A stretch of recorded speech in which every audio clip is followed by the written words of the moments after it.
Happy day students. Today we are going to read lesson 4 from the supplementary reader, A Question of Trust.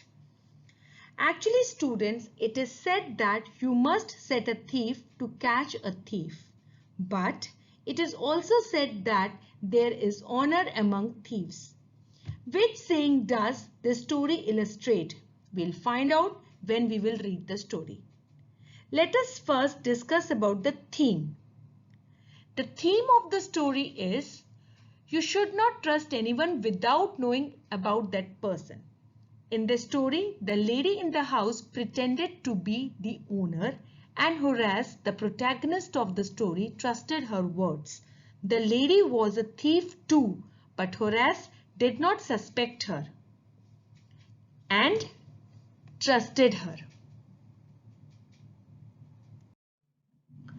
Students, just before giving the explanation of the lesson, I want to give the introduction.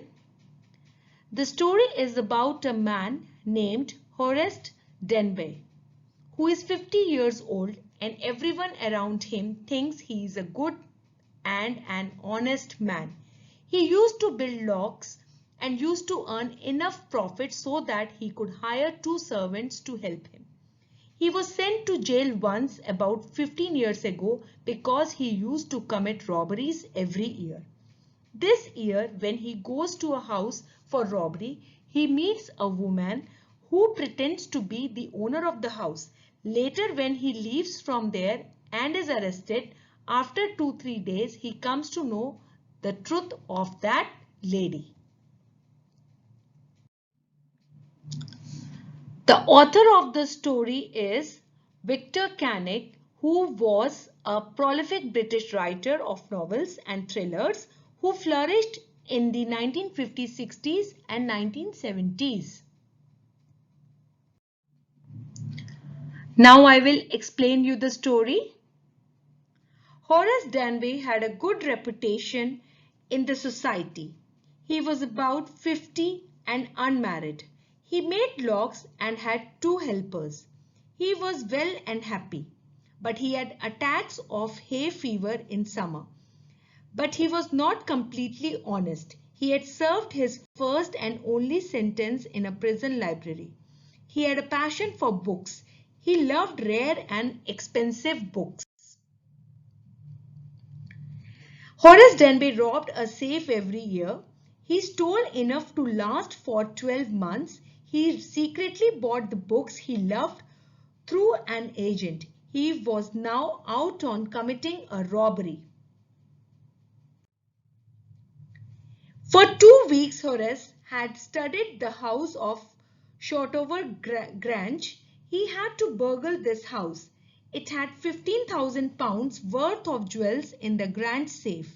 He intended to buy 3 interesting books coming up for sale in the autumn. He had seen where the housekeeper hung the key. He had also studied everything of the house.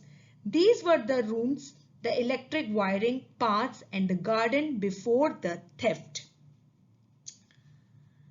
Horace Denby entered the house. A small dog lay in the kitchen.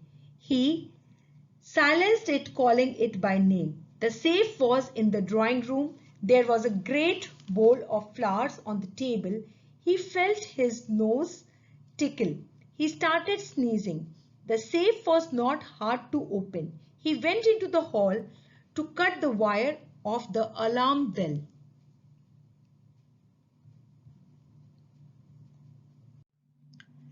Then he heard a voice. The voice told him that he could cure the sneeze. It was the voice of a woman. She stood in the doorway. She was a young and pretty. She was dressed in the red. She said that she had come back in time, but she had not expected to meet a burglar.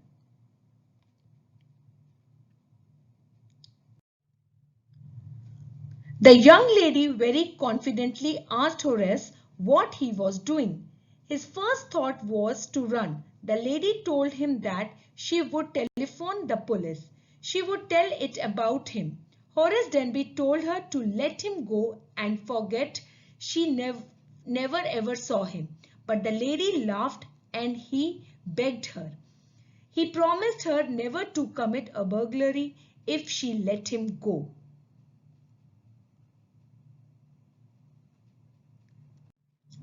The lady had by now impressed him that she was the landlady. She put one condition for letting Horace go. She had made up a false story to trick in Danby. She told him that she had promised her husband to take her jewels to their bank. She had, however, left them in the safe. She told him she wanted to wear the jewels in a party that night. She came down to get them, but she had forgotten the numbers to open the safe. Horace assured her that she would open the safe for her. So he opened the safe within an hour and gave the jewels to her.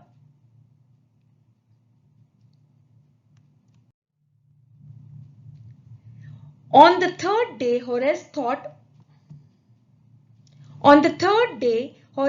of the books which he wanted. He would have to look for another safe, but he never got a chance to burgle another safe. By noon, a policeman had arrested him for the jewels robbery at Shotover Grange. Danby's fingerprints were all over the room. He had opened the safe without gloves. He told the police that the landlady of the house had asked him to open that safe, but the landlady herself was a grey-haired woman of 60. She said the story of Denby was nonsense. Horace is now the assistant librarian in the prison. He often thinks of the charming and clever young lady. She was in his profession. She had simply tricked him. Denby gets angry when anyone talks about honor among thieves. Now students, just for your better understanding, just recapitulate the story. The story is about a 50-year-old man who makes locks and lives with his housekeeper. He is a good citizen but not an honest one, as he commits a robbery every year. He plans his robberies in such a way that the money he gets from there lasts him for at least a year, and he is able to buy rare and expensive books with it. He buys these books because he is really fond of collecting rare and expensive books. He plans to commit a robbery at a grange named Shotover Grange. He takes all the information about the house, like where the family had gone, how many servants were there in the house, what was the name of the dog, the wiring in the house, the safe in the house, and even information like how much worth of jewels were there in the safe. The real twist in the story comes when he reaches the Grange to commit a robbery and a woman claiming to be the owner's wife enters. She gives him an option that she will forget that she had seen him if he opens the safe for her, as she has forgotten the code of the safe and has to go to a party.